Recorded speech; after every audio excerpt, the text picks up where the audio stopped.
সোনামুড়া থানার অন্তর্গত ময়নামা গ্রাম পঞ্চায়েতের ৪ নম্বর ওয়ার্ডের বাসিন্দা ফরিদ মিয়ার একটি কৃষি জমি জোরপূর্বক দখল করার জন্য মরিয়া হয়ে উঠেছে এলাকার এক কুখ্যাত গাঁজা ব্যবসায়ী আনোয়ার মিয়া। মঙ্গলবার সকালে ফরিদ মিয়া তার কৃষি জমিতে যান কৃষি কাজ করার জন্য।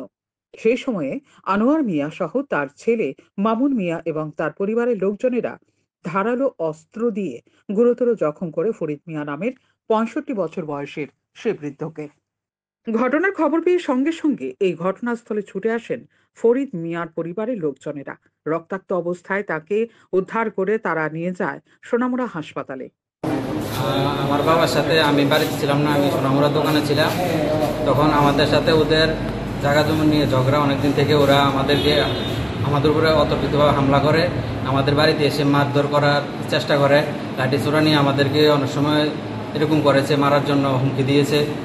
তারপরে আমার বাবা আজকে সবজি খেতে গিয়েছিল, বাড়ির পাশে সবজি ক্ষেত বিছানার মধ্যে, ওইখানে কি করছে উনি সবজি ক্ষেতের মধ্যে ওরা এসেই অতর্কিতভাবে আমার বাবার উপরে হামলা করেছে। দাস এনে দিয়ে ওনার মাথার মধ্যে একটা কূপ লেগেছে, পায়ের মধ্যে কূপ লেগেছে এবং লাঠি দিয়ে অনেক মারধর করেছে। কিরকম আছে? অনেক মারধর করেছে। মানে তাই কি সিরিয়াস অবস্থায়? হ্যাঁ, সিরিয়াস অবস্থায়, এখন হসপিটালে ভর্তি, জীবিত রেফার করেছে। মারছে কারা?